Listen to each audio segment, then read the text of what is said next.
Corsica, the focus of attention each November for motorsport followers as the world's top rally drivers tackle the daunting Tour de Corse.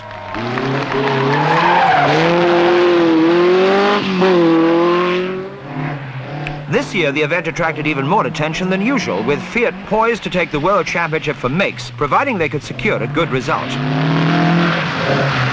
With typically Italian enthusiasm, Fiat's team had taken on the proportions of a small army, with no less than 4 works cars, 4 works-supported entries, and a reported 500 service mechanics. Lancia were there in strength, led by the brilliant if unpredictable Sandro Munari, making the Italian presence so heavy it was hard to find Ford, who were Fiat's main rivals for the championship. But 2 escorts had been entered, one to be driven by a slightly overawed Russell Brooks.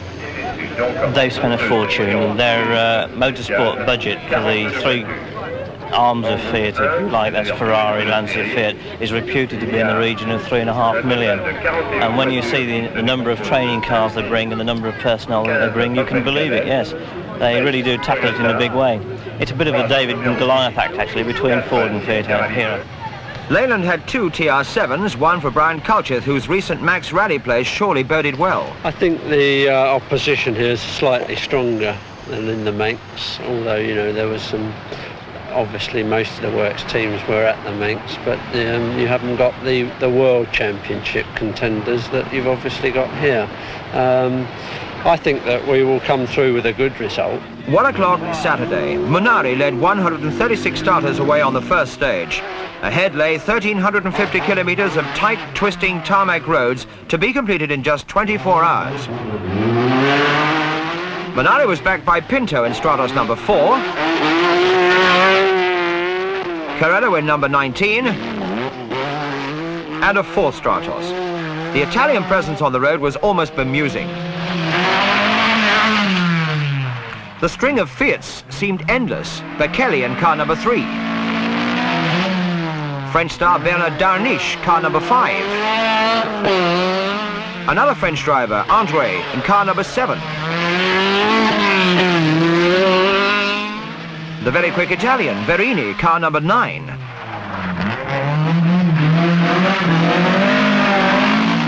Vincent, car 16.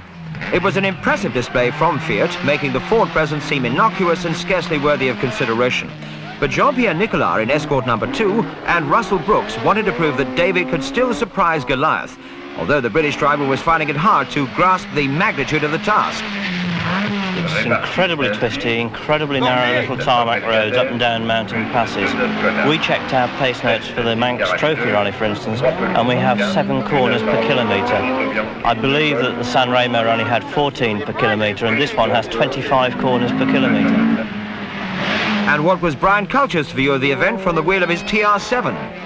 Here is a hell of a lot of very tight corners, which makes very hard work physically. The amount of G on one's body flying about between these little tight corners is very exhausting. I doubt if we'll get into 4th gear, let alone 5th, more than a handful of times on each of the stages. By Saturday afternoon, Munari was out. The lead fell inevitably to a Fiat, the Frenchman Andre, twice winner of the Tour de Corse.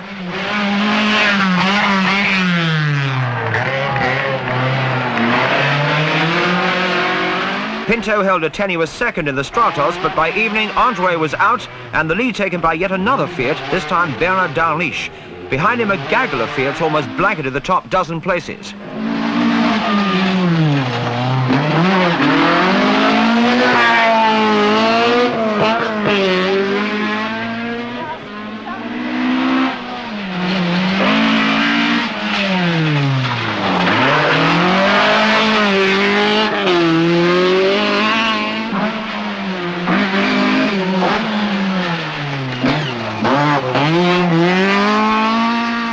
Fiat's domination seemed absolute, except for one car, Jean-Pierre Nicolas in the escort.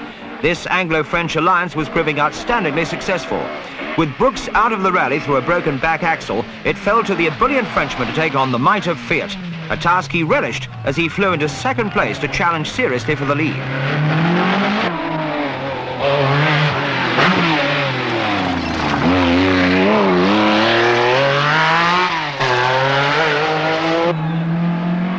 After an encouraging start to the event, Culcheth and the TR7 had slowed with a puzzling mechanical problem. But he battled on gamely, the only all-British team remaining in the event.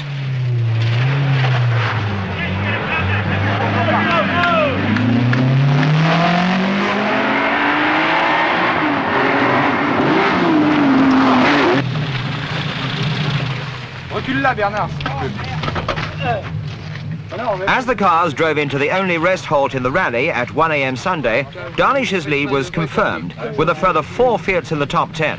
Bacchelli, Vincent, the all-girl crew of Michele, Mouton and Conconi, and the Italian Verini.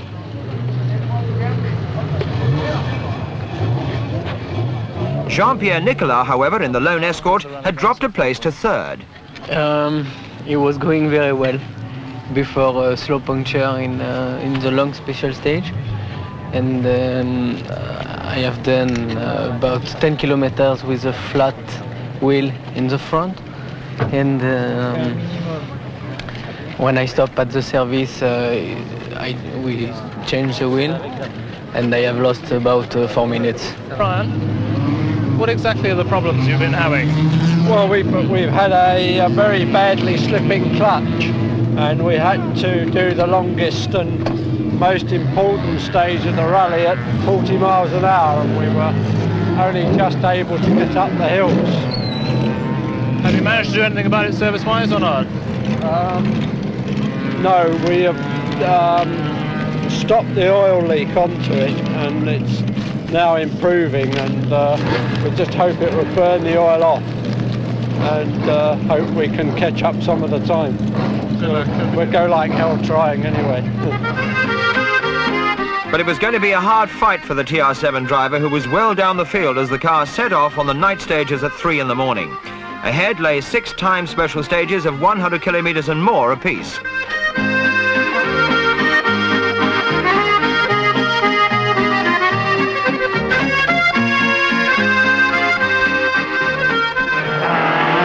"7 a.m. Sunday, Darniche was still ahead, driving with impeccable coolness on the slippery morning stages.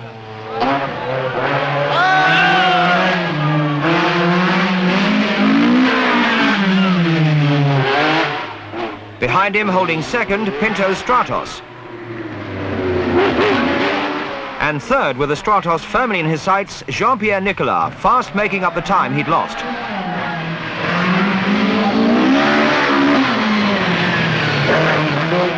It was a Stratos sandwich for the Ford driver, with Carello coming up behind in 4th place. The Fiats of Bacchelli, Mouton, Vincent and Verini were still there in the top 10.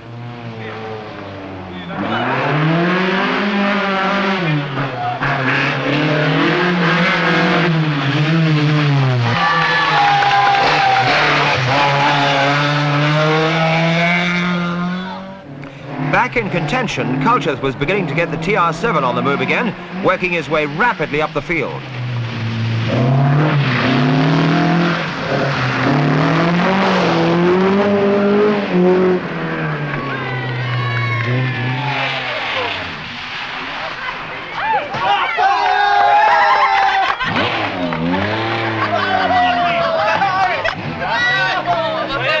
For some, those slippery early Sunday morning stages nearly spelt disaster, but the weather was fine, with the promise of another hot day for the final leg of the event. And that leg held more than a hint of excitement and interest. Could Nicolas in the Ford stay in contention and prevent Fiat from clinching the World Championship? Could the lone British driver Culcheth force the TR7 back up the field to challenge some of the Fiats? It all hung in the balance.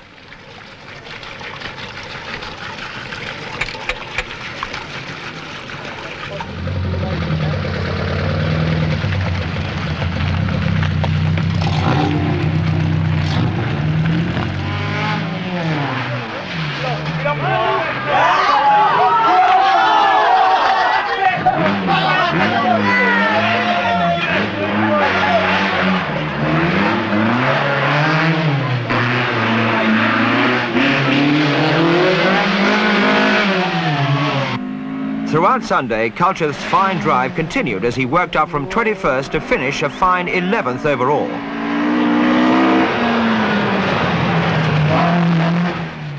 Ahead of him, the battle raged on. Almeras in Porsche 18 completed a fine rally, 6th overall.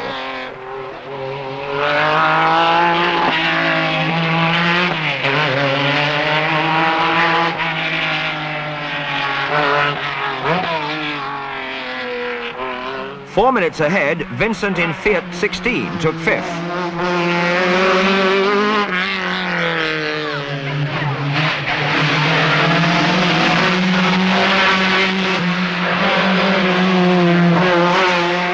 Yet another Fiat, Bacchelli, forced his way into 3rd overall, just 1 minute ahead of Carello in the Stratos.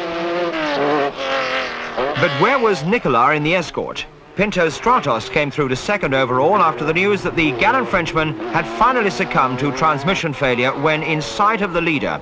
It was a sad end to a remarkable effort by the diminutive Ford team.